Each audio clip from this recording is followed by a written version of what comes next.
Class 9th के सभी subjects के कंप्लीट सिलेबस के लिए सब्सक्राइब कीजिए MKR क्लास 9th चैनल को और साथ ही बेल आइकन को भी प्रेस कीजिए ताकि सभी नोटिफिकेशन आपको टाइम टू टाइम मिलते रहें।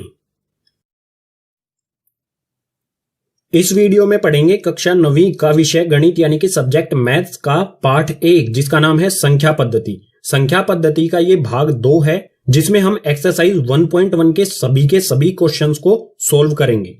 भाग 2 देखने से पहले आप भाग 1 जरूर देख लीजिए जिसमें हमने इस पार्ट का परिचय दिया है, यानी कि इस पार्ट में कौन कौन से फॉर्मूलों का इस्तेमाल करना है, क्या क्या हमारे इस पार्ट के विषय होंगे, इंपॉर्टेंट चीजें होंगी, वो सारी परिचय वाले पार्ट में भाग 1 में बता दी गई हैं। इस पार्ट यानी कि संख्या पद्धति के कुल जो है 8 भाग होंगे, तो 8 के 8 भाग जो हैं उनका लिंक नीचे डिस्क्रिप्शन बॉक्स में दिया गया है और फर्स्ट कमेंट बॉक्स में भी दिया गया है, तो सभी भाग आप ध्यान से देखें, अच्छी तरह से समझें। तो शुरू करते हैं एक्सरसाइज 1.1 के पहले क्वेश्चन से। तो ये है प्रश्न नंबर 1 यानी कि क्वेश्चन नंबर 1। इसमें हमें दिया है क्या शून्य एक परिमेय संख्या है?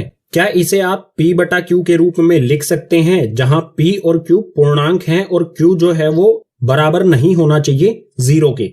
तो शून्य होता है 0। 0 क्या परिमेय संख्या है? परिमेय संख्या क्या होती है ये आपको भाग 1 में बता दिया गया था। तो इसका उत्तर हो जाएगा हाँ, शून्य यानी कि 0 जो है वो एक परिमेय संख्या है। अगर परिमेय संख्या है तो इसे p बटा q के रूप में भी हम लिख सकते हैं और जहां पर हमारा p और q जो है वो पूर्णांक होने चाहिए और q जो है वो 0 के बराबर नहीं होना चाहिए। तो 0 को हम p बटा q के रूप में कैसे लिखेंगे? देखो बिल्कुल आसान है। p हमारा क्या हो जाएगा 0 और q हमारा क्या हो सकता है, कोई भी हमारी प्राकृत संख्या यानी कि 1 हो सकता है, 2 हो सकता है, 3 हो सकता है, इसी तरह से अनंत तक। अब यहां पर इसे p बटा q के रूप में लिख के देखो। p क्या है हमारा 0, q हमारा 0 नहीं होना चाहिए, 0 के अलावा कोई भी संख्या, प्राकृतिक संख्या कोई भी, तो 0 बटा 1, 0 बटा 1 क्या होता है 0, यानी कि हमारा उत्तर क्या आ रहा 0 ही आ रहा है, तो 0 बटा 1 लिख सकते हैं। इसी तरह से हम 0 बटा 2 लिख सकते हैं, ये भी क्या हो जाएगा 0 ही होगा। 0 को अगर हम 2 से भाग करेंगे तो 0 ही होता है। इस प्रकार से ये क्या हो गया p बटा q के रूप में हमने लिख दिया। अगर p बटा q के रूप में लिख दिया तो बिल्कुल श्योर हो जाइए कि जो शून्य यानी कि 0 है वो परिमेय संख्या है। ये हो गया हमारे पहले क्वेश्चन का हल। अब चलते हैं दूसरे पर। अब है प्रश्न संख्या 2 यानी कि क्वेश्चन नंबर 2। इसमें हमें दिया है 3 और 4 के बीच में 6 परिमेय संख्याएं ज्ञात कीजिए। हमें 6 परिमेय संख्याएं ज्ञात करनी है, निकालनी है 3 और 4 के बीच में। तो इसका हल शुरू होता है यहां से। कुल कितनी संख्याएं निकालनी है 6, तो हम यहां पर लिखेंगे 6। जितनी भी संख्याएं हमें निकालनी हो हमेशा क्या करेंगे, उसमें एक जोड़ेंगे। तो यहां पर लिखा है 6, तो मैं इसमें एक जोड़ देता हूं। एक जोड़ने पर ये हो गया 7। अगर हमें 6 की बजाय 8 या 10 संख्याएं निकालनी होती तो उनमें भी क्या करते, 8 जमा 1 कर देते और 10 जमा 1 कर देते। यहां पर हमें 6 ज्ञात करनी है तो 6 जमा 1 कर दिया, तो आ गया हमारा 7। अब इस 7 का हमें क्या करना है, ये 3 लिखेंगे सबसे पहले। ये 7 जो है इसको गुना कर देंगे इस 3 में, ऊपर भी और नीचे भी। 7 बटे में 7 से 3 को गुना कर देंगे। बिल्कुल इसी तरह से जो 4 है इसको भी हम 7 बटे 7 से गुना कर देंगे। तो यहां पर 3 सते 3 से 7 को गुना करने पर आ जाएगा 21 और बटे में आ जाएगा यहां पर 7 ऐसा का ऐसा। ठीक है, इनको हमने यहां पर गुना किया और ये 7 ऐसा का ऐसा आ गया। इसी तरह से 4 को 7 से गुना करेंगे तो ये हो जाएगा 28 और बटे में 7 ऐसा का ऐसा। तो यहां पर आप देखो ये आ गया 21 बटा 7 और ये आ गया 28 बटा 7। नीचे संख्याएं क्या है, यहां पर भी 7 है और यहां पर भी 7 है। अब क्या करेंगे, हम इनके बीच की संख्याएं लिखेंगे। 21 के बाद क्या आता है, 21 के बाद आता है 22 बटे 7, उसके बाद आता है 23 बटे 7, उसके बाद आता है 24 बटे 7, उसके बाद आता है 25 बटे 7, आगे इसी तरह से 26 बटे 7 और आखिरी में 27 बटे 7। ये संख्याएं कहां से कहां तक लिखी, 21 के बाद और 28 से पहले। तो ये जो हमारी 6 संख्याएं आई हैं यही संख्याएं होंगी 3 और 4 के बीच में 6 परिमेय संख्याएं। ये हो जाएगा हमारा इस क्वेश्चन का आंसर। अब है प्रश्न संख्या 3 यानी कि क्वेश्चन नंबर 3। इसमें हमें दिया है 3 बटा 5 और 4 बटा 5 के बीच 5 परिमेय संख्याएं ज्ञात कीजिए। जो ये 3 बटा 5 है और 4 बटा 5 है इसके बीच में हमें 5 परिमेय संख्याएं निकालनी है। बिल्कुल क्वेश्चन नंबर 2 की तरह ही, बिल्कुल क्वेश्चन नंबर 2 वाली विधि ही आपको लगानी है। कुल संख्याएं हमें निकालनी है 5, तो यहां से हल शुरू होता है। अगर हमें 5 निकालनी है तो 5 में हम क्या करेंगे, 1 जोड़ देंगे। 5 में 1 जोड़ने पर हो गया 6। अब जो ये 6 आया है इसको 3/5 और 4/5 दोनों में ऊपर और नीचे गुना कर देंगे। तो यहां पर लिखता हूं मैं ये 3/5, इसमें गुना कर देता हूं ऊपर और नीचे 6 से, यानी कि 6/6 से।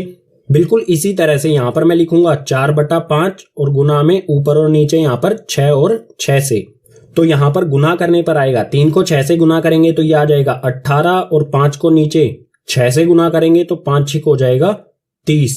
बिल्कुल इसी तरह से 4 को 6 से गुना करेंगे तो ये हो जाएगा 24 और नीचे 5 को 6 से गुना करेंगे तो ये आ जाएगा 30।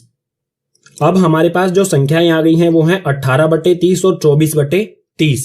अब इनके बीच की संख्याएं लिखेंगे। यहां पर है 18/30, इसके बाद आएगा 19/30, तो वो संख्याएं हम यहां पर लिखना शुरू करेंगे। 18 के बाद आएगा 19/30, उसके बाद आ जाएगा 20/30, उसके बाद आ जाएगा 21/30, इसके बाद आ जाएगा 22/30 और लास्ट में आ जाएगा 23/30।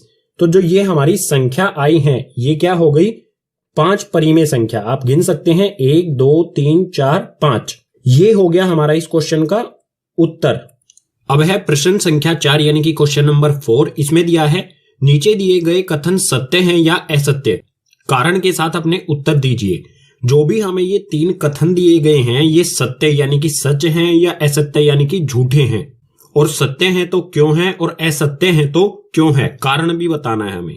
तो इसमें पहला है प्रत्येक प्राकृत संख्या एक पूर्ण संख्या होती है। तो यहां पर प्राकृत संख्या क्या होती है और पूर्ण संख्या क्या होती है ये मैं भाग 1 में बता चुका हूं, तो भाग 1 जरूर देखें, लिंक डिस्क्रिप्शन बॉक्स में दिया गया है।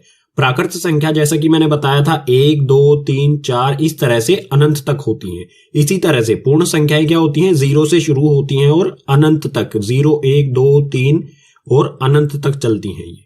तो यहां पर आप देख सकते हैं 1 2 3 जो है वो इन पूर्ण संख्याओं में भी आ रहा है।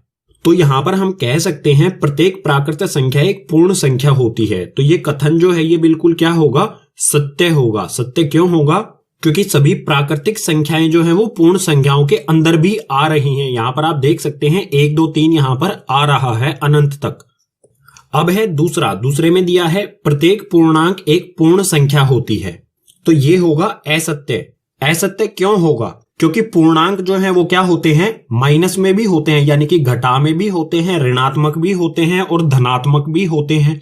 लेकिन जो पूर्ण संख्याएं हैं वो क्या होती हैं, सिर्फ धनात्मक, 0 से शुरू होती हैं 1 2 3 4 से अनंत तक। ये कभी भी ऋणात्मक नहीं होती। लेकिन पूर्णांक क्या होते हैं, ऋणात्मक भी होते हैं। तो सभी पूर्णांक जो हैं वो पूर्ण संख्याएं नहीं हो सकती, इसलिए ये असत्य हो जाएगा।